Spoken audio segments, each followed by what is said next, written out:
All right, hello again. Welcome to the ArtSalon. My name is Amanda Herman, and I'm one of the committee members of this volunteer-run, artist-forward, artist-loving organization. And we want to just thank you so much for being here tonight and for your contributions tonight, which helps support this program. We have a couple of our committee members here with us this evening. Donna Bell Cassis is right here. You may have seen Lisa Johnson in the back. And then Madison, who is doing double duty today, being our administrator extraordinaire, tech guru, and artist presenter. So thanks to Madison for all her work getting us here. So tonight, I'm so excited to hear from the artists that we have gathered tonight. And I'm going to just jump right in. As the artists give their presentations, I want you to beam them with love and also think about questions, because part of what makes this evening so special is being able to talk to the artists about their process and their vision and their dreams for the future and the way they make work and why they make work. So as you hear them, please kind of get those questions going in your head and hold on to them for the end, when we will launch into hopefully a really great discussion with everybody. All right, so tonight, to start us off, we have Mark Guglielmo. He's a contemporary artist who works at the intersection of current events, Western art, and social history to examine issues of race, class, migration, and power. He was born and raised in New York in a large Italian-American family, and he makes life-size, deconstructed, mixed media portraits in order to peel back the layers and get to the core of the human condition. Collage has been central to his practice and a bridge between his art and music. A former rapper and record producer immersed in hip-hop communities for 20 years, Michael rapped with Eminem on their top 10 hit Green and Gold in 1998. He's shared the stage with KRS-One, Biz Markie, and Black Eyed Peas. He's produced 24 records and hundreds of instrumentals, which became the soundtrack to Pimp My Ride, Jersey Shore, Wimbledon, and America's Next Top Model. Merging sight, sound, and story, his interdisciplinary approach synthesizes golden age hip-hop aesthetics, speaking truths to power while sampling, truncating, and reconfiguring existing materials into new compositions. He's exhibited extensively across the country and received multiple prizes and grants, and we're so excited to hear from him this evening. So Mark, come on up.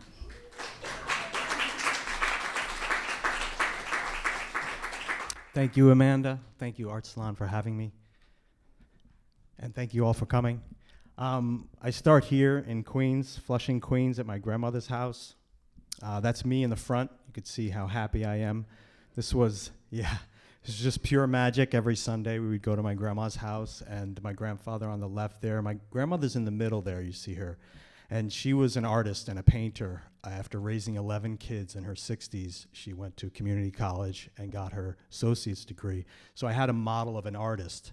And I had a paper route when I was at 12 and 13, and I had some disposable income. So I bought an Instamatic camera, and this is one of the first images I made. You could see my shadow on the lower left, and that's my brother Tommy. He's like, "Get down here and help me finish raking the leaves." So 2 years later, I end up taking this black and white darkroom photography class with an amazing teacher, Natalie Schifano, and she really teaches me the fundamentals of composition and value. This is a print I made with my own hands in the darkroom, and I would break into the school literally to sneak into the darkroom to make images, and this is when I really fell in love with visual art, and this was exhibited in the New York State Museum in Albany, and it's the first time I saw myself really as an artist. And this image I saw in a magazine, a photography magazine in class, and this David Hockney collage, and the moment I saw it, it was only like 2 inches tall, but I got this sense that I need to make photo collages at some point. I didn't know it would be 20 years until I actually tried to make a big photo collage, but there was something that got between me and the photo collages, and it was hip hop. Growing up in New York in the 80s, it took me over, it took the whole world over shortly, but I'd spend the next 25 years writing rhymes, rapping, producing, and just being immersed. It it was something about putting words to my feelings that I could express how I felt, and music as well. And so it's not until at the end of my stay in Brooklyn, before moving up to Northampton, that I start to make large-scale collages. This is part of my first series that I was blessed to show at AP Gallery, thanks to Lisa, who's here. And this body of work is, it kind of launched really the fine art part of my life and started to transition out of music and more into focusing on visual art. A year after that exhibition, I finally heeded this voice inside me that was saying, you need to paint, you need to paint. And the great local painter, Katie Schneider, was kind enough to encourage me. She came to my studio and gave me a demo, and I started making these paintings. The one on the right is actually a finger painting with oil paint. I had a glove on, and so I'm just experimenting. And it leads to, in the next year, in 2015, I go to Cuba. And again, I'm just so moved by the people and by my experience there that I begin a project portraits, large-scale portraits with audio interviews, speaking with the people I met on the street, through friends. That guy was taking us on like an all-day horseback ride through the Cuban outback. And so I would do this portrait and I would interview him so you could see the work and you could also listen to his voice. And so here are two other portraits from this series. The guy on the left, I met him. He was collecting cans outside of the hotel where he had worked, and he was retired, but he needed some extra money. He collected 100 cans for 5 cents. I mean, it's like, and the woman on the right worked in the sugarcane until her teens and was able to borrow some money from a friend and buy a piece of property, and she raised turkeys for local Cubans for like 60 years. She had a beautiful, beautiful property and a large family, and was so gracious. This, I wanted to show you my actual process. The photo collage, this is probably about 800 photos. I started it thinking I wanted to show you the whole landscape, but it was taking away from him. And so I cut it down to the vertical perspective, and then I wanted to show you where he was and his surroundings, that there are sort of tourists around, there's the beach, there are, the palm trees, and this is just the intuitive process. I don't really know what I'm gonna... Yeah, so there's a silly, goofy part of it too, right? Going to Cuba, there's such a family feeling there and the love that it connected me to want to go back to Italy. And so in 2019, my sister Jennifer was here, and Andrew, my brother-in-law, the three of us went to Sicily. And this was the first time I mixed painting with photo collage. So you have this reference photo from 1919 of 2 young Italian girls arriving in New York Harbor. And there's me kind of doing the detail telephoto photographs where I'll take all these hundreds of photographs and then put this together. This is an 8-foot wide, 4-foot tall. It's a triptych, and this is the centerpiece. The original is 16 feet wide with a 4x4 foot on either side of this. And so I'm kind of having a conversation between the land that we left, those that didn't leave and stayed, those that left and didn't come back, and those that left and did come back. And this was exhibited in 2022 at the Vermont Center for Photography, so you can kind of get a sense of how these look up close and how they look in installation views.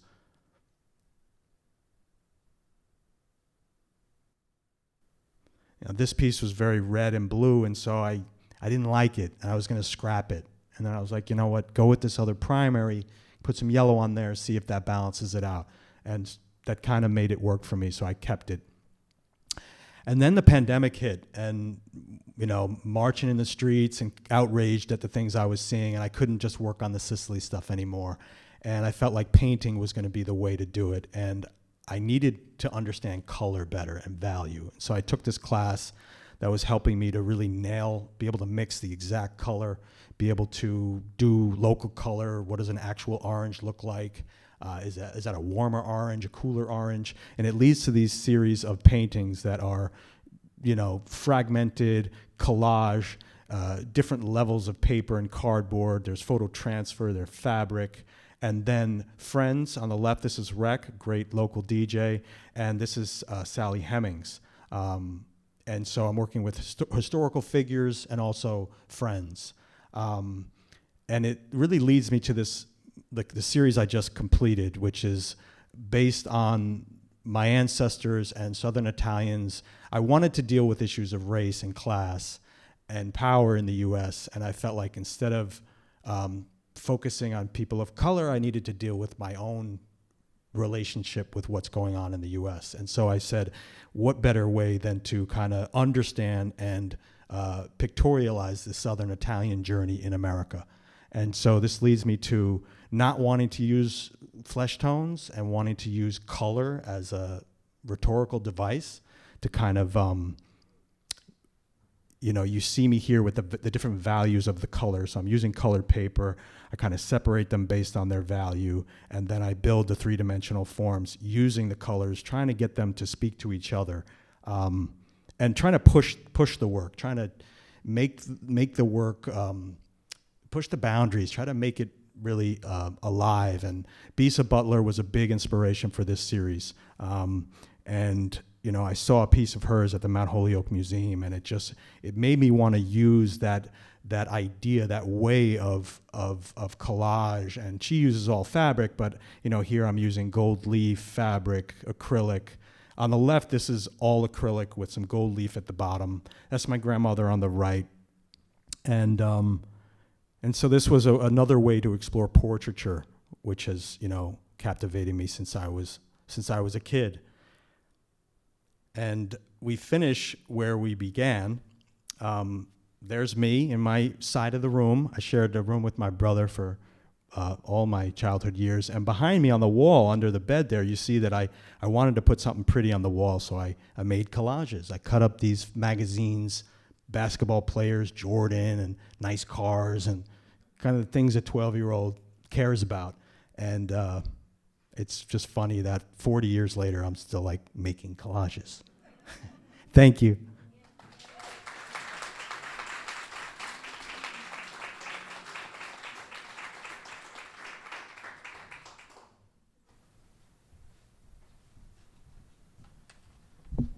All right, that was awesome. Thank you so much. I love seeing the young you and was it Mackie G? Was that your hip hop name? Yeah, I love that. Can bring that guy back. But no, very cool to see also just the incredible range that you have. Wow, really impressive. I have a quick technical question. I don't know if anybody can turn one of these lights off because it's kind of washing out our screen. Does anybody know about that? Yeah, or maybe this one also. Is that going to be too dark? Ooh, we okay with that? I can still see because I've got a nice color. Yeah, is that good? Okay. All right, we've got the lighting sorted, and now we're going to move on to our second artist, Malaika Ross. Did I say that right? Malaika. Okay. I had Mark helped me out with his last name. I should have asked you too. We're so excited to have you because we've been trying so hard to have you be part of ArtSalon, so we're so excited you're here tonight. Malaika is a Caribbean-American visual artist in Western Massachusetts. She's currently working on 2 collections of paintings which incorporate botanical and soil elements as part of a novel landscape which center Black female figures. All her paintings incorporate shapes and patterns developed in her soil microbial drawings into contemporary ecologically based botanical paintings, which include native and introduced flora. Can't wait to see. Come on up. Thank you.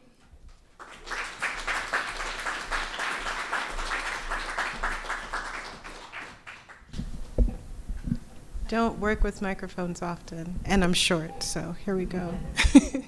Thank you so much, ArtSalon, for having me. Thank you, Amanda, for introducing me. I'm so happy to be here.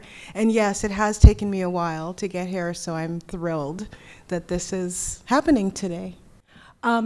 So I was originally born in the Bronx. I was there for 3 months. And then I was taken home to Frederiksted, St. Croix, which is where I'm from. Frederiksted is the tropical, windward, rainforest side of the island. And so I grew up, I grew up among lots of flowers and so many leaves, like so many lush green leaves, grass, goats, fruit. I come from a family of small-scale farmers, women farmers, so I have a great appreciation and love and respect for the soil. I didn't quite realize that growing up, but as I've gotten older, I'm like, gosh, there's something about fertile soil that is just so important to me. So from St. Croix, I moved to Amherst, which was a really abrupt change. And I thought that you would wear t-shirts under your down jacket, so I could never understand why when I took my down jacket off, I was freezing, because you're supposed to wear a sweater and wool socks.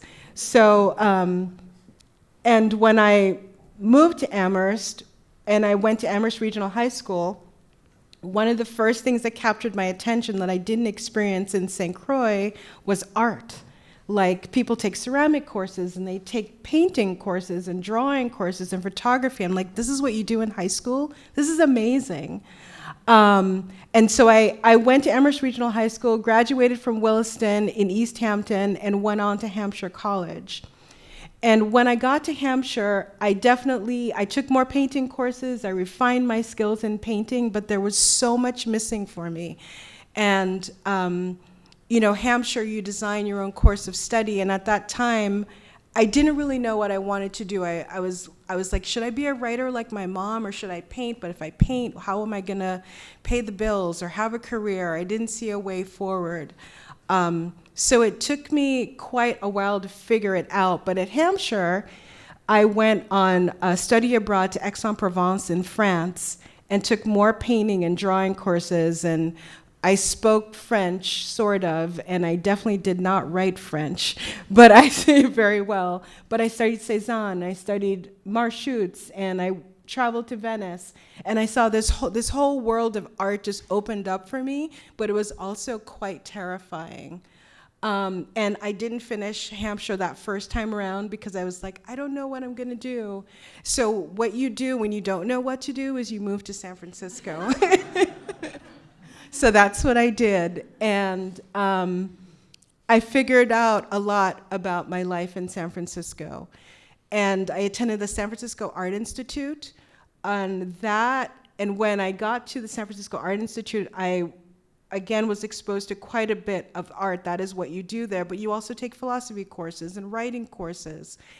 And it was there that I studied digital collage, and I started writing like nobody's business. I could not stop writing, and I found a narrative. I found a narrative about my ancestors.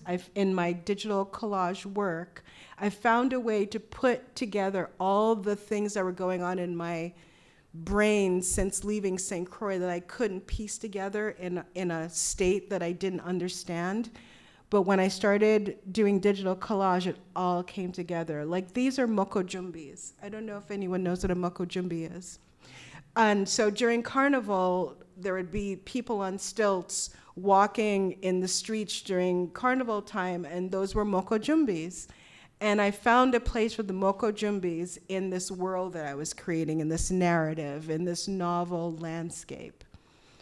Continued doing more of that work, and soil, and I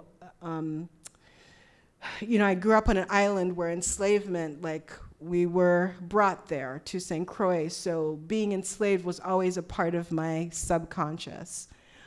So 2 more pieces I did at San Francisco Art Institute, working with digital collage and starting to piece together these images and thoughts and feelings that I had. And this is a little bit of a departure in that I started introducing insects into my work, and not quite sure where it was all going to play out or how it was all going to play out, but it seemed like it was an important addition to these novel landscapes. So from San Francisco, I moved back to Amherst to spend some time with my mom, and then I had gotten an invitation to travel to the Big Island of Hawaii, and I lived in Hilo. And in my mind, I was still thinking, I need to finish my degree, I think I have more clarity. And so when I was in Hilo, I actually reached out to Hampshire and I said, you know what, I want to finish my degree. And I had one Div 3. I had a Div 3 left to do, but one Div 1, which was in natural science. And so I decided that while I was in Hawaii, I would take natural science courses so that I can complete my, this is all very complicated, but so I could finish my Div 3. Okay, so you know. But in so doing and completing that natural science Div 1, I reconnected to soil. And I got readmitted to Hampshire, and I did my Div 3 on soil microbial activity under solar arrays. And, oh, that's okay. And so what I realized from completing my Division 3 in soil microbiology is that my life would be pretty much in a lab writing papers and getting my writing peer reviewed. And I thought, is that really what I want to do? These microbes are so beautiful and gorgeous, and their shapes are so amazing. I would actually rather draw them. And so this was the start of the pandemic, and I found myself up in the morning at 4 a.m. using my graphite pencil and paper, drawing these microbes. And how I created this was I did digital collages of different soil microbes, and then I would draw them. And this just took over. And so that was the start of the pandemic. I just drew and I drew and I drew. Then I started drawing images of above ground, meaning not in the rhizosphere, not in the soil, but flowers, plants, and then creating still life. So bringing my work back to, more of what you consider fine art. But what was interesting about this work is that those shapes and patterns that I had created in those soil microbial drawings started showing up in these still lifes. And then I started adding color, and I started doing bouquets because it just seemed like a great way to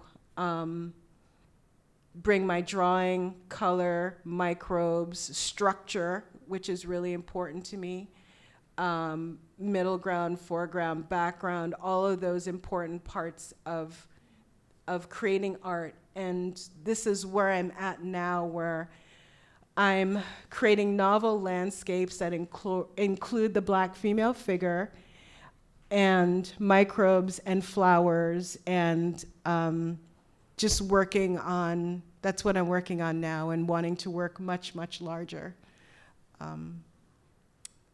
So that's...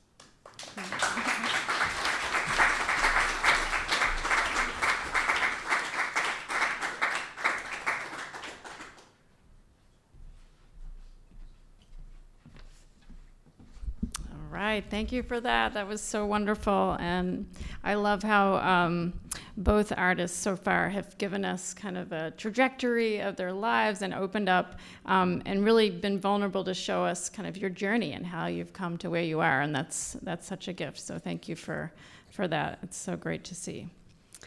All right, you can see we're going to have something a little different now from a team, the LOCULUS team. LOCULUS is a dance collective founded in 2015 in Western Mass. They are currently, LOCULUS is the creative platform of Olana, Flynn, and Madison Palffy. Woo!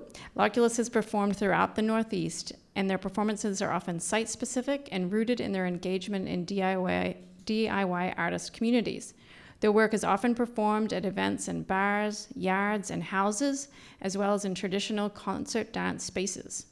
These events, many of which are hosted, curated, and produced by LOCULUS, bring together visual artists, musicians, performers, and artists from a wide variety of media to create events that spark cross-disciplinary dialogue.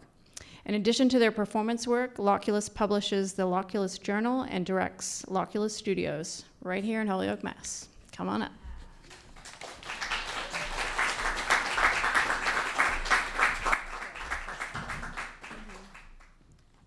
Hello. All right. Ooh, I got a burst of adrenaline. No. Okay. All right, so we are LOCULUS. We met at Hampshire College. And 1 to 2 years after graduating, we were living in Massachusetts. Just to say, LOCULUS was started by 5 college dance alum, and now it's whittled down to 2. But one of the original ones is in the front of the video. Yeah, sometimes they come in and out. Yeah. So we were living in Massachusetts, Western Mass. We were a part of punk scenes, DIY art scenes, and we felt that dance was often left out of those spaces and out of the conversation. So we started creating events to kind of make our own opportunities to show our work. During our first year, we got a grant from the Northampton Arts Council, thank you very much, to create a zine, which was a place for kind of the ephemera of dance making to land. And this idea of like publication still continues throughout our work today. So each journal release also coincided with an event that we curated and produced that often brought together visual artists and musicians within our own communities. And that was an effort in carving out space for ourselves and also building our own audience, something that we're still doing today. So then in 2016, I left the area and I moved out to Southern California to go to grad school. Meanwhile, just to say, like, Madison and I are also like best friends. So we're in touch all the time. We're not necessarily making pieces constantly, but that's where I was. I finished, right when I finished, Madison went to Colorado to go to grad school. So we had about 5-6 years where we were in a long distance relationship. And we would get invited to do performances often here in Western Mass. And so we'd reconvene here and we'd make things really quickly, like in 5 hours. That's really short to make a dance. 5 hours on the day of performance. And the way we did that is we would come into the room and I might say, I've been working with a looping pedal and I'd like to bring that to the table. And Madison would say, I've been working on this particular movement score. So we were always working from something. It was never starting from scratch. And that was always helped also by the fact that we're friends and we were keeping tabs on each other and we kind of knew what each other were up to in general. A couple of the things that we feel make us different from other dance companies, for lack of a better term, is that most of our performances are site-specific and not performed in Western concert dance spaces. As you can see from base, I think this is probably the first one that has showed up that looks like it's on a stage. And as well as how integral sound and sound making has been to our process. We really think about sound as our third collaborator, one of our other collaborators. And that interest has been fueled by some specific experiences we've had together, like we mentioned, being in sort of punk and noise show spaces, communities, and some like totally out of this world dance accompanists we've gotten to work with who make music to dance like with and against and inside of rather than just dancing to it. We make sounds from objects that are already in the spaces. We're never walking into an empty room. Everything is something to dance with and make noise with. For example, we've used chains on a farm. We used metal poles that we found in a room. So all of this is kind of using object and sound as additional collaborators. And again, not thinking about dance as existing within a sort of white cube empty space. And sort of on that vein, there's this thing that we talk about a lot where performance is a process-based thing. It's never our ending. It's never the culminating factor. It's just a touch point. And so we're often taking the DNA of our process and we're messing with it in each space. We're responding to each space. And it's important to say that this is sometimes a challenge because for a lot of reasons, but also for one is that it makes us somewhat less legible to the like mainstream dance and performance funding infrastructures that exist. But we're okay with that. Yeah. And to just give you a sense of how often we perform, we've performed 28 times since August 2018, and that's including like taking 2020 off from the pandemic. So we're performing like at least 6 or 7 times a year. Anyway, I thought we'd tell you a little bit about our most recent work, which you can see here. That's in our studio in Holyoke. Most of our work is improvised, and I thought we'd just kind of break down what that means. So we're often interested in taking an already small aspect of something, perhaps some concept, some movement principle, and whittling it down even further. Not necessarily in an interest with an interest in minimalism, but to expose something and maybe rupture or expand it in its simplicity. Our most recent piece involved us walking backwards in a circle around the 3 poles in our studio. This walking backwards was a way to move into the unknown, the past, and to invite in other presences, inspirations, collaborators. As the piece developed, we began responding to each other. These responses are less about moves, let's say, and more about our perception in real time and an oscillation between self and other. In one section of the piece that you saw, we maintain contact while moving around one of the poles, which is an example of how we're often using contact, dare we say, contact improvisation. While we both have extensive formal training and I think we could maybe make some technically recognizable, pretty dancey moves, for lack of a better term. We've always been more interested in this idea of precarity or exposing the precarity of the forms we are already trained in. So just to give a sense of what's going on now, we both moved back to the area within about 6 months of each other, and in part for each other, and kind of made it our mission pretty quickly to find a studio space. We've landed at one on Race Street, which is our home now. It's opened up room for us to spend a lot more time, just a lot more time in the studio, time for us to live in the unknown for longer, for fluidity in our processes, as well as providing time to really develop some specific rituals. Yeah, this one was very fun. This was in Northampton just last fall. So some of those rituals are authentic movement, which is a practice of moving and being witnessed as an opening to our work together. The ability to revisit the same score over and over again in the course of a week or a month or 6 months or a year, to not kind of let things go. And then also some more like quotidian things, like the ability to separate out time that we're really moving and time that we're doing administrative work, or simply being able to just afford the amount of studio time that we now utilize now that we're not renting hourly. Being here, having a space, I think it means we perform more consistently, which means we're always working towards something small. But as I mentioned before, the performances are a bit more connected to each other, and the ongoing processes are more visible, I think. It's almost like the process is always happening in a room, and every 6 weeks or so, we open up a window or we open up a door, and we let people in and we let people see it. Mm-hmm. And then I'll just say, I'm ad-libbing here.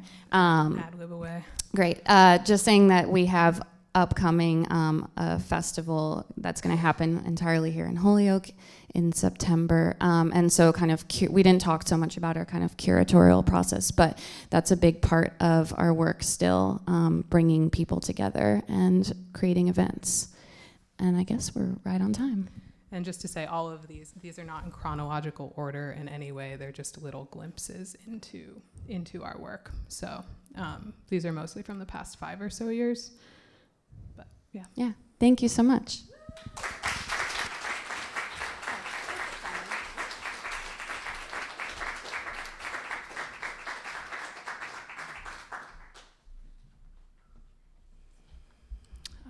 Thanks, you too. That was very cool to see. Now it's got me thinking about what you would do right here if you had right now. Those chairs. We need some wigs, maybe. All right. Moving right along. Next up, we have Andrew Zarou. Did I pronounce that okay? Perfect. Excellent. Andrew lives and works in Florence, Mass, and also in Brooklyn, New York. He received his BFA from Hampshire College. Woo! Surprise. There's a theme. He has been an artist in residence at Yaddo, the Atlantic Center for the Arts, and SIM in Reykjavik, Iceland. He's received a grant from the Joan Mitchell Foundation and has had solo exhibitions, including views from the Paraffin Parapet,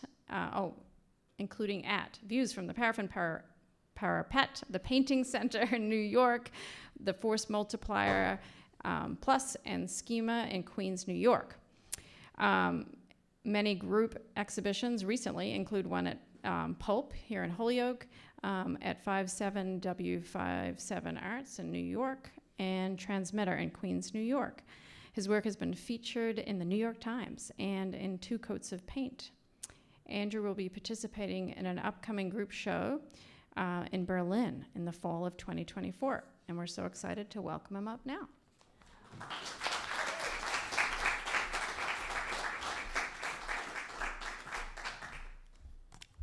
Thank you all. ArtSalon, everybody here. I have one quick request. Just because I was sitting in that chair and I felt like the images weren't as strong as they could be. Could that light be dimmed while I'm presenting? Or is that an impossible ask? Yeah, it was better when it was off, I thought, but sorry to be fussy. Okay, we begin. 1994 was a pivotal year for me. It was a year in which I graduated from Hampshire College with a degree in painting, and the year that I moved from Massachusetts to the southeast to Athens, Georgia, with the band I had started a year earlier, Skinner Pilot. I've been constantly making visual work since being a student at Hampshire, but for the 10 years after graduating college, music making was my top priority. The following images in this presentation are chronologically ordered, representing the consecutive years of 2006 to 2024.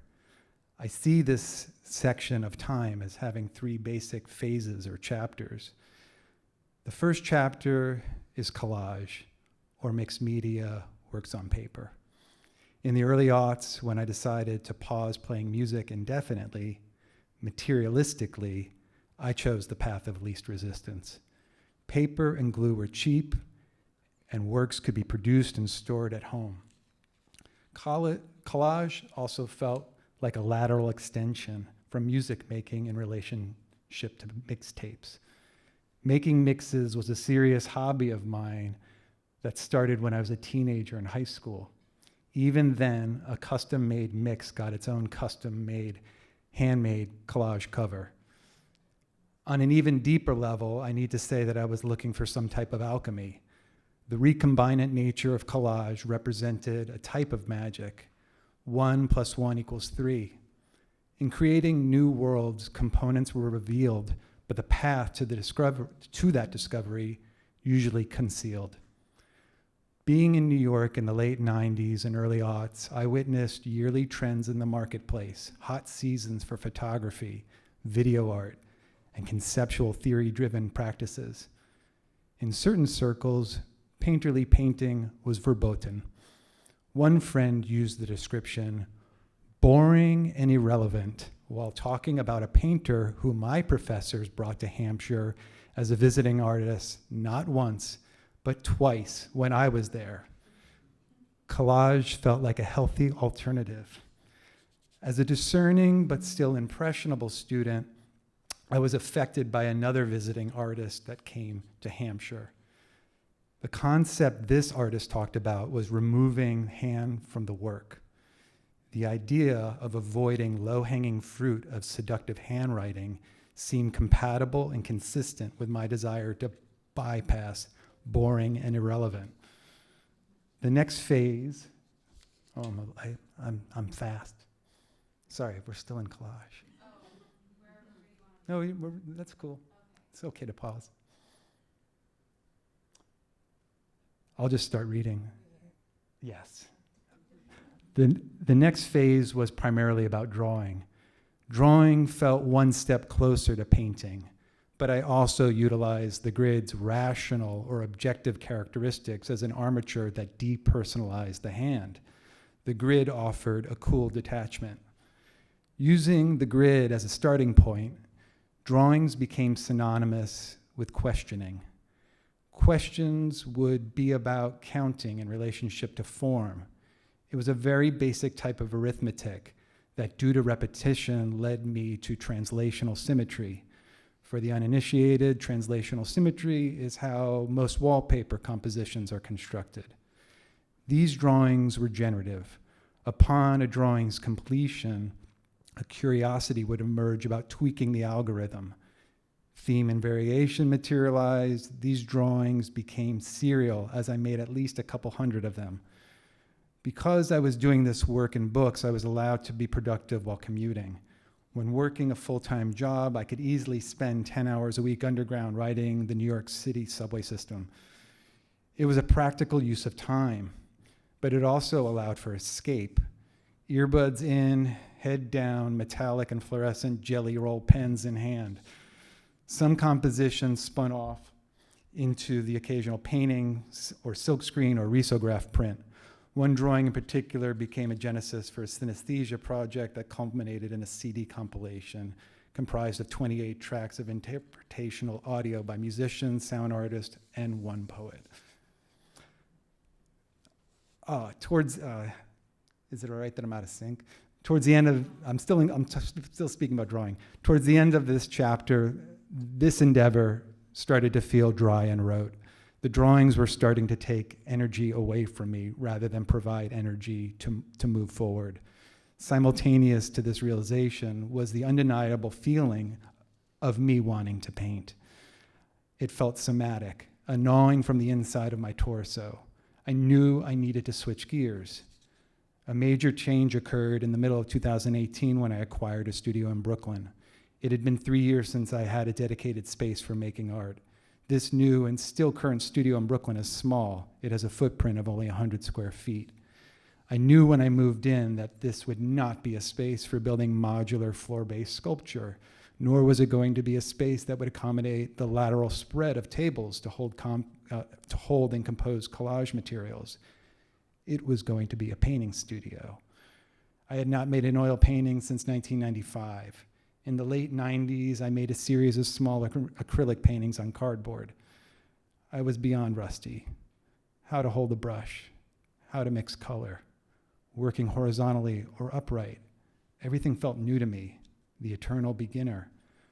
What I was craving and what I knew painting would offer me was surprise. Surprise that comes with speed, improvised gesture, and material that can be hard to control. One aspect of my work that I see as a consistent thread throughout each of these chapters is the overlay. The term systems overlay has been in my head for years. It does not only pertain to visual work. The repetition of a guitar line, a bass line, and a drum beat that creates a song can be seen as an overlaying of systems. As much as I see my work in material phases, I am also interested in acknowledging the connections. In other words, compartmentalization allows for matter-of-fact pragmatism, but don't let taxonomy of material voice prevent you from understanding the transmutation of energy and the constancy of core vision. Not long ago, I was in Brooklyn and I gave a friend a couple of CDs and 7 inches from the 2 bands I played in. This friend is a serious sculptor and an intense consumer of music. Somewhat defensively, I handed him the small pile and said, "A former life." Without missing a beat, he replied, "It's all one life."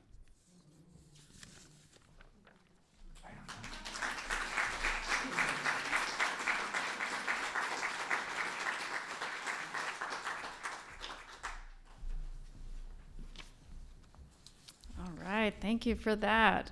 In addition to the Hampshire thread, I feel like we have a collage thread going along, which I'm loving to see and kind of bringing together of different mediums.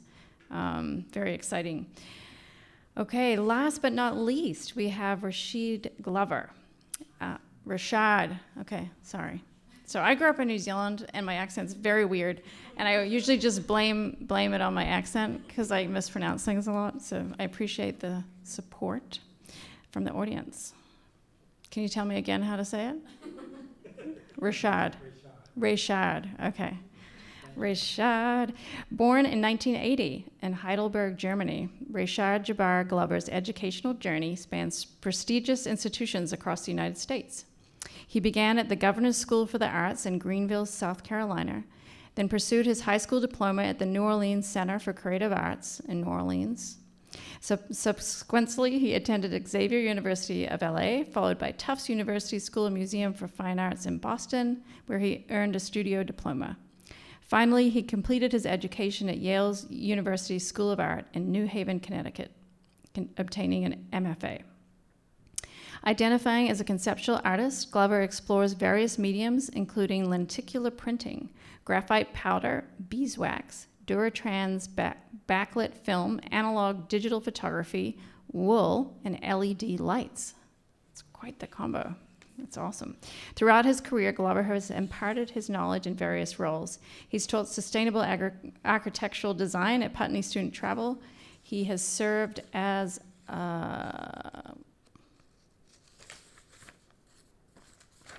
sorry about that, long pause, computing specialist at Yale University Digital Media Center for the Arts, and taught digital design and studio art at Claflin University, among others. Currently, he serves as a professor instructing graphic design and visual art at Holyoke Community College. He resides in Northampton and is represented by the George Gallery in Charleston, South Carolina. Please welcome him up. Thank you.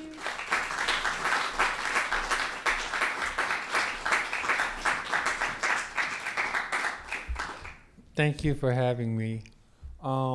Just to start off, I'm a triplet. First, my parents had a single, that's one, and then 3 years later, they had triplets, and then a year later, they had twins. So most of that, thank you, most of that is inspired in my work. You get. So this right here is the invitation that I did for an exhibition at Tabor Art Gallery in Holyoke. And the show is called Geospec Cultural Introspection Wealth. And this is a piece from that. This is the digital version of it. And we're going to move forward and we're going to dig deeper into it. This is the recent exhibition that took place this year in January till March, I believe. This is mainly different mediums that I use for the show. And you have the red vinyl and you have some mirror pieces and also the basket pieces. Most of these are fabricated from different companies, and I also make my own work as well. This is a star grid that we use for a piece. I have some assistance from the college helping me set up the star grid. And the star grid is a grid that I designed with Adobe software. And with this, we use a black masking tape to set it up in a projector. These are the pieces that went on the star grid. I'm still using these like building blocks for my composition. The one to the right is like the final piece. This is made on granite, and it also is a laser engraved.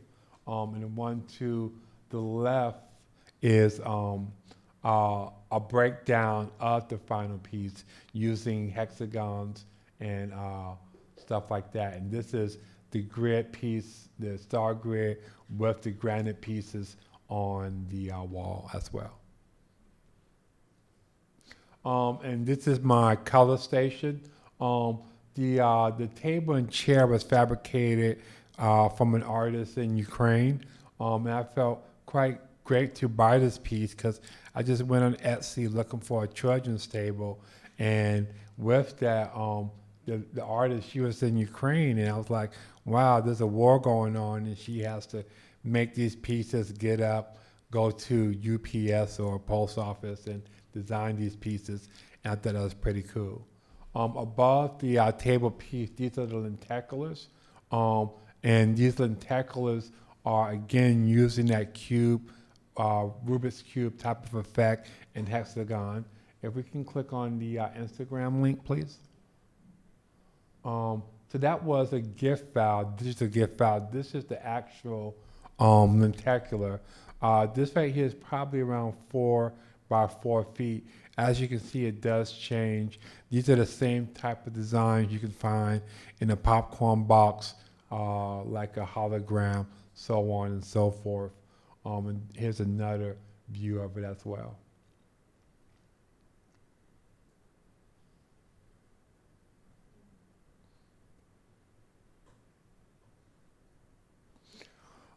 This right here are, again, another one of my installation pieces.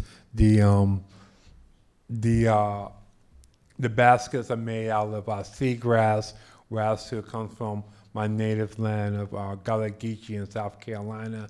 and then also bamboo. Whereas to my wife, she's Japanese. I like to play with that. And this is like a self-portrait of my wife and I. This is a mirror piece. Again, the mirror piece is inspired by my great-grandma. She was a midwife who delivered over 2,000 babies in St. Helena, South Carolina, and then also inspired by my great-grandma's daughter, whereas that's my grandma, whereas too, she had a mirror piece in her house with a boat on it from probably the 1960s, 70s, and I was always inspired by that, so I wanted to take that to the next level, and this is it in the exhibition as well. This is one of my soft sculpture pieces. Again, it talks about the idea of like wave check and the idea of like the do-rag and waves in their heads from different cultures and the hidden figures behind that, because before the do-rag, there was the stockings or pantyhose. And instead of using a do-rag, we use pantyhose over our head to preserve the waves. So I wanted to show that evolution when it comes to that. This is another image of the show, a different view. This is a commission piece I did in 2022 with TIAA Cref. The black background is graphite powder mixed with matte medium, sanded, and it gives me that iridescent look. And the color squares, that's beeswax, and the black squares, that is enamel paint and chrome paint. And then the forward slash in the middle is glow-in-the-dark paint. And this is just another image of that. This is me working in my yard in South Carolina. I work like a conveyor belt, and I try to produce everything fast. I made how many, 12, probably 24 pieces in 3 months. And they have different layers, so it took a lot of time and a lot of concentration. These pieces is a little bit bigger. This is 4 by 4 feet. And this is the biggest I went when it came to designing. At the time, this was called retro cubes, and the name turned into geospec, which stands for geometry/spectrum. This is the detail of it. Here you can see the beeswax and the texture that comes from it, and then also you can see the paint as well.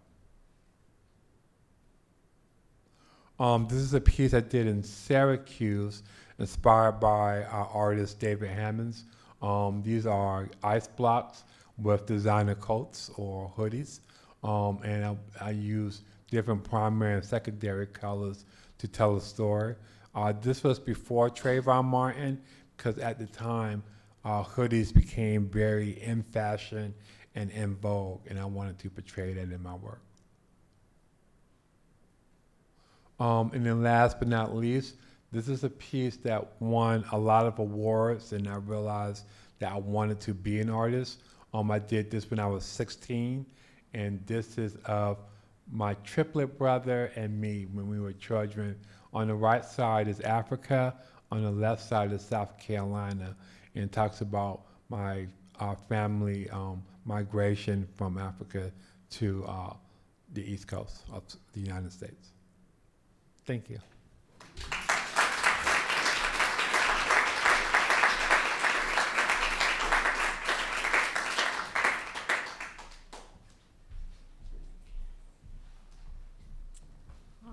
Wow, that was so wonderful to see all those materials and ideas coming together.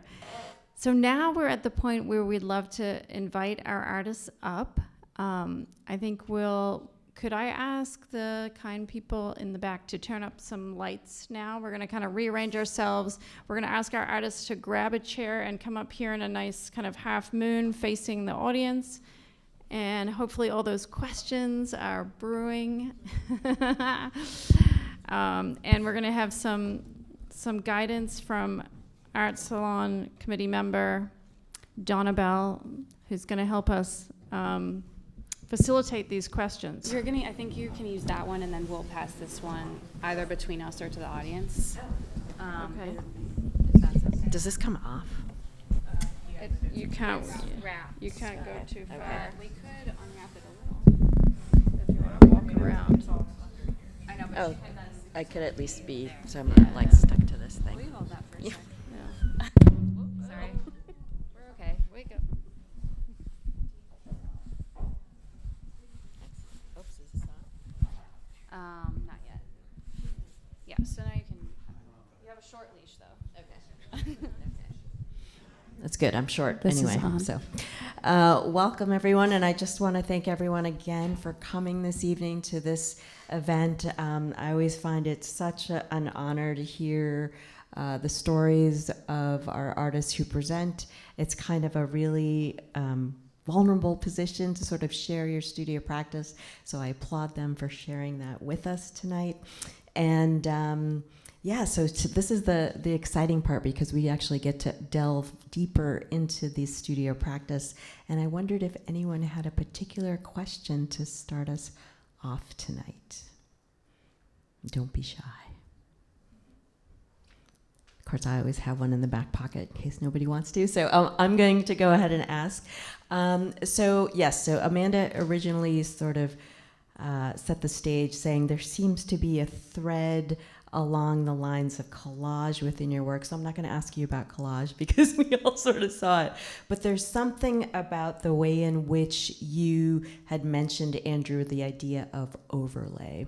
And I'd like to delve deeper into that in terms of how you work together. And my first question actually is to LOCULUS, because you're working with two people with two different impressions, different ways of working, but still sort of coming together. And it is almost just a physical overlay, but with the body. Could you speak a little bit about that for us, please?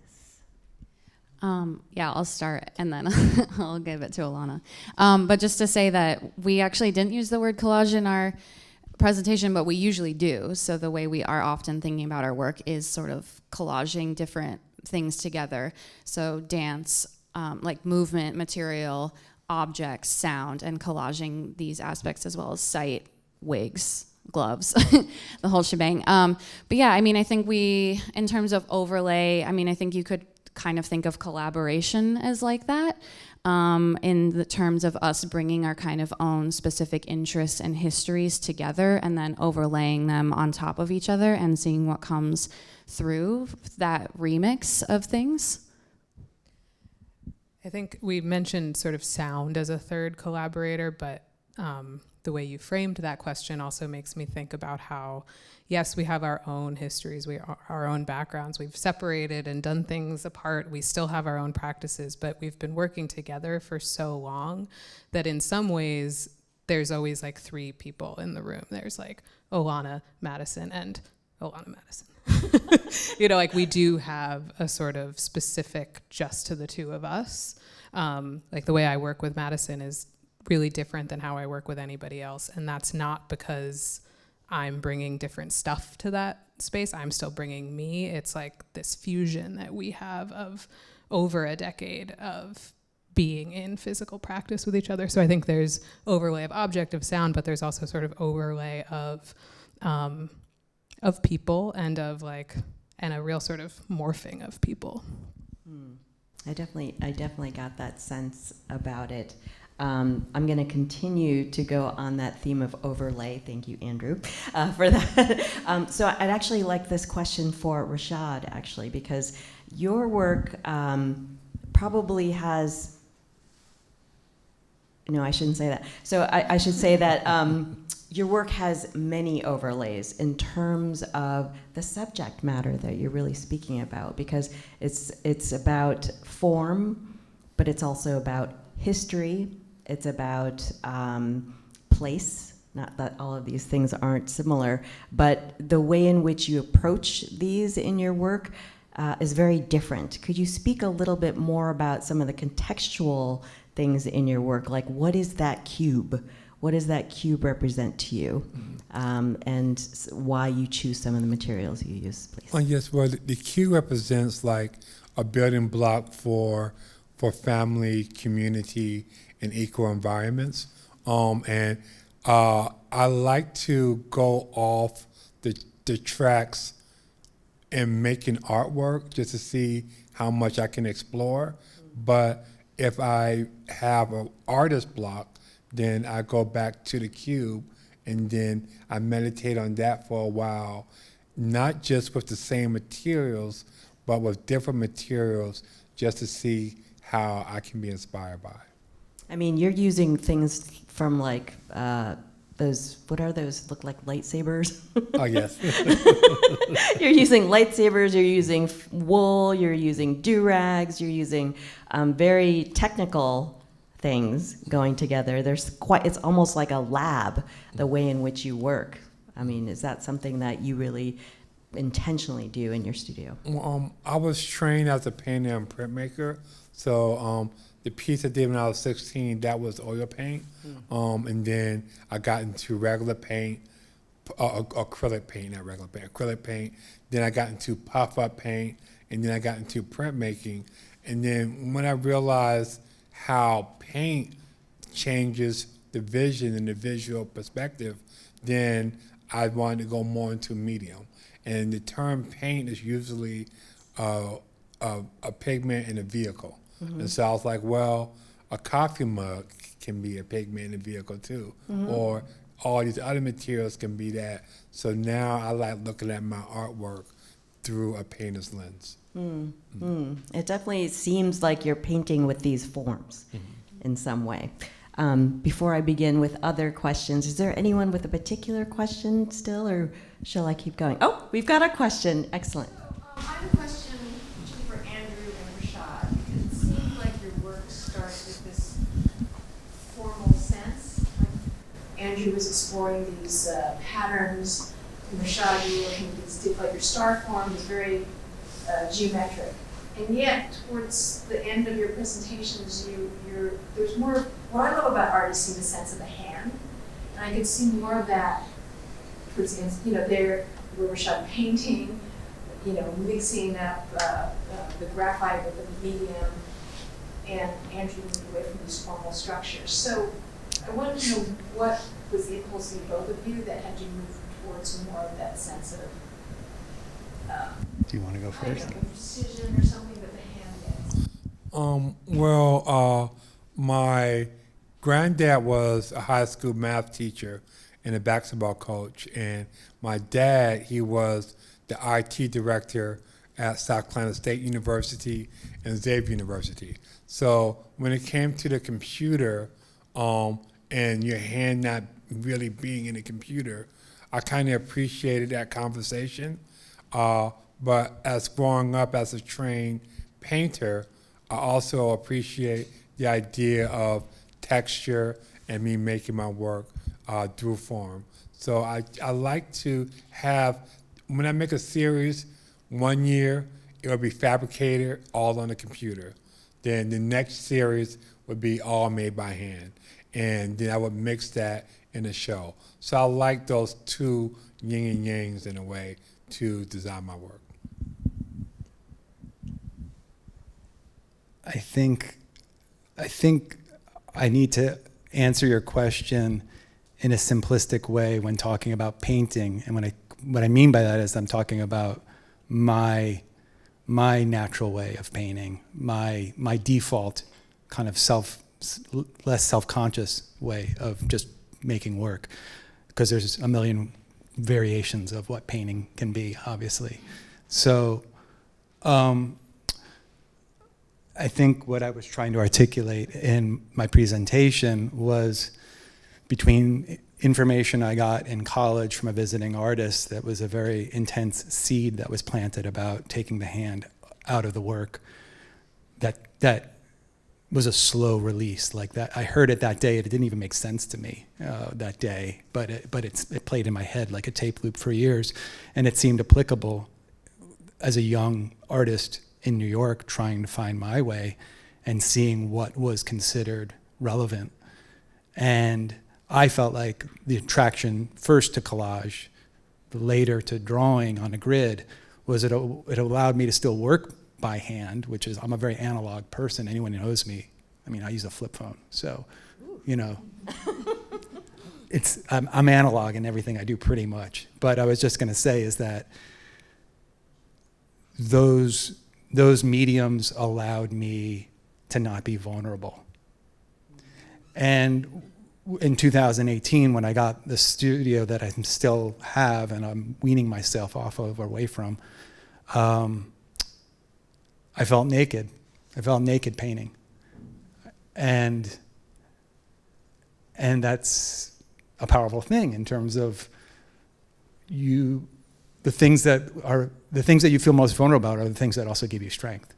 So it's all about perspective. And I think that one of the things that I just want to, I know you were asking the audience for questions, but like riffing off of some trends of what we were presenting, I felt like there was something about, like, and I think it relates to your question, which is like this thing of an arc. And I think that, you know, we're all on these journeys, everyone, and I feel like what I sense is sometimes people don't even know what the narrative is when they're making work, but a lot of times it comes back to yourself, even when you're not even when it's not intentional. And so I don't intentionally make autobiographical paintings, but narratives come through. And I mean, that's the lucky stuff. And I think there's something about recognizing, oh, I'm the work, you know, which I don't mean that in a like selfish way or narcissistic way. It's just like, that's what we do. So, hold on. Absolutely. You're stuck with it. Question back there. I have a question for Malaika. I am wondering about if you might talk about how you see when you're working with like the flowers and the still lifes. Like, I'm curious if you feel that all your time working with soil has had an influence in how you, when I look at your paintings of the flowers, there's so much depth, there's so much that feels like it's underneath the surface. And so I'm just been thinking about that, and I wonder if you feel like that working with soil for all that time has affected how you see. Yeah, I will try to answer. I've been thinking about this a lot. And I think it's actually an emotional connection.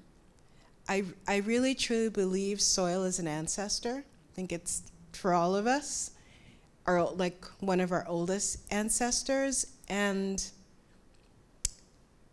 it's almost as if the science gave me a language to understand that, and the microscope gave me a way to see it, you know, because soil is alive, it's living.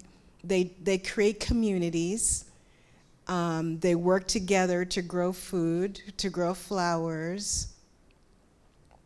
And so I think once I took the time to spend time with these microscopic beings that are responsible for so much that happens in our lives, there's no way that I can't see them in a flower, even though they're not literally there in the flower, but I understand their role in making the flower, or making the vegetable. So it almost seems non-scientific to not include them. And then emotionally, I would feel like I had left them out of the picture. Even though we can't see them doesn't mean they don't belong and that they aren't there. And that their very being is responsible for life. Does that seems very, I feel like It's so poetic. But it's really. Yeah, so they make their, I'll just say one more thing. From doing the drawings that I did every morning and every night for like probably a year or so of these microbes, now when I see the world, I see it through that kind of language. It's the way I understand, it's the way I create the shapes. The shapes are always in reference, the shapes that I draw or paint are in reference to the shapes that I drew in my microbial drawings. Oh, sorry, the short course. I'll hold it. Well, he's gonna ask a question. It's your turn. So I think you touched on it a bit. I was curious about your inspiration for showing the work of microbes as it relates to your name, right? Of something that's not visible. I think your name means angel. I like this, right? Yes, it so does. Showing a world that's invisible, and the microbe, the world that's also invisible, but also responsible for, like you're saying, a lot of good in the world, right? The microbes aren't necessarily bad. So what was, just kind of that, what was your inspiration for making this world visible, I guess? My grandmother and my great-grandmother, who were farmers, small-scale farmers, who I didn't, and I grew up with my grandmother, and I didn't understand, she cooked just about every meal we ate. And I didn't really, I was like, why does she go out there in the hot sun every day to grow, like, what is that? Why not stay inside and be cool and order, like go to the grocery store?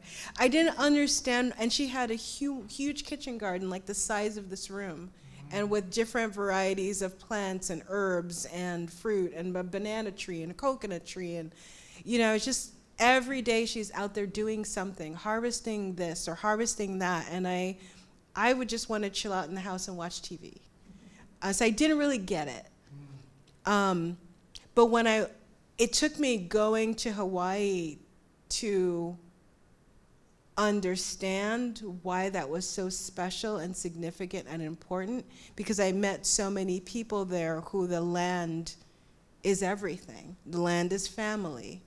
The land is community. The land is, I think it just, or I know there was just, and I studied sustainable farming while I was there, and Hawaiian ethnobotany, and something just clicked, and I was like, wait, I'm reflecting back on my grandmother. This is my grandmother's passion. That's in me. That's how I grew up. And for whatever reason, the timing was right, and I understood. Yeah. Question over here. Totally different direction, but I'm thinking about, and maybe this is for Mark, but also for Andrew and anybody else, but there's this thing about collage that, and forgive me, I'm a writer, so this is metaphorical for me, but like, there's something very interesting to me about this sense that I get about breaking something apart to then sort of put it back together, that there's like assemblage as well as fragmentation, and I'm wondering if you could speak to what that is about for you, like this concept of taking all of these pictures of the thing and then reconstructing it in a way that still makes like sense to us in a visual language, but has different emphasis and that sort of thing. Yeah, so for me, writing rhymes was really how I started art practice, and as a writer, you throw a bunch of these words down on the page and you read it back, and sometimes it's just a bunch of words, but you could move this word over there and these 3 words over there and then delete this, and all of a sudden it's like jumping off the page. And I think with collage, I feel the same way. It's that, music is the same way. You could have 5 notes, but you take this note, you move it over there, move this one over there, and then you put something underneath it, and all of a sudden it's activated. And it's this overlay, it's this layering, it's the relationship between the words, the relationship between the elements in the collage can activate it or not activate it. And I feel like for me, that's that intuitive artist eye or aesthetic where you don't know until you know. You don't know that it's happening until you sit with it and you got your hands in the soil and you're moving the soil around and you're trying to activate it. And we can study technique all we want, but that's not going to activate it. we actually have to use these lessons and these knowledges to get our hands in there and move things around until, if we're lucky, something happens where the piece is breathing, it's alive, and so the life force in us somehow is translated into this piece of work, whether it's dance or two-dimensional work, three-dimensional work. I saw his baskets in his exhibit, and it was like, those were portraits. You could feel you and your wife, and that's magic. Like you were talking about magic. And so, writing has that capacity. I think all these creative arts have that capacity. And something about collage, especially with our world, this digital glitch world, where we have this history of this old school analog thing colliding with this digital and empire and all these things happening at the same time, these programs we got from our ancestors, from our parents, where we're trying to inhabit a new world and create a new world. That we are a collage, right? All these different peoples coming together into this one land and trying to represent ourselves but love each other and navigate relationship. It's like this ongoing global collage,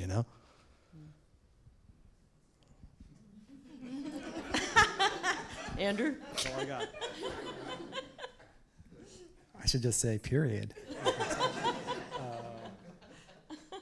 I'm not deep in a collage mindset at the moment because I barely have a studio practice as I'm doing this move from New York to Massachusetts. I was lucky enough to have a 2024 painting to show you guys, but I'm not in a zone right now of making. But I will say that collage, when I do indulge, there's definitely,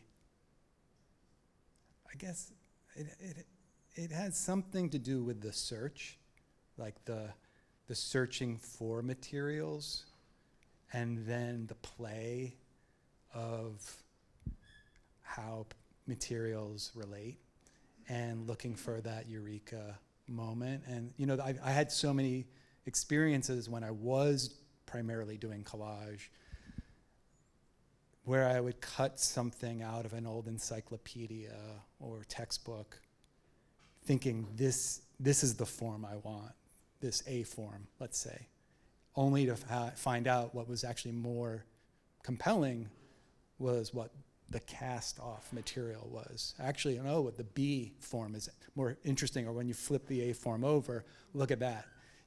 So it's a lot about, and I wrote this, and I don't want to sound too new agey about it or whatever, but for me, I'm really sensitive about energy. It's like, what's taking energy away from me? What's giving me energy? And I think that if you're in a successful artistic practice, you're getting energy. And it's like those are the moments that keep me in the game. That's what it's about. And if it can be contagious, and if you can share that with people, it doesn't get any better than that, as a thing. I hope that answers the question. I don't know. And then some. Yeah, that was great. That was great, Andrew. I think we have time for one more question. Go ahead. Yep. I have a question for Andrew. You were talking about one of your pieces using synesthesia. Can you speak more about that? Sure. This was in the drawing chapter, the middle chapter of the talk. And basically, when I was making those drawings, it's rare for me to explicitly be thinking about music, although I'm kind of somebody who's constantly absorbing music. When I'm in the studio, it's rare not to have music. And so I just remember one day sitting down at my studio in Sunset Park, and I started drawing as though I was a composer. I had this idea about tablature. I have no music theory under my belt whatsoever, so this is all just kind of like imaginative. And so I made this grid-based drawing with this idea that each column represented an instrument, and it was durational from the top of the page to the bottom of the page. It all made sense to me.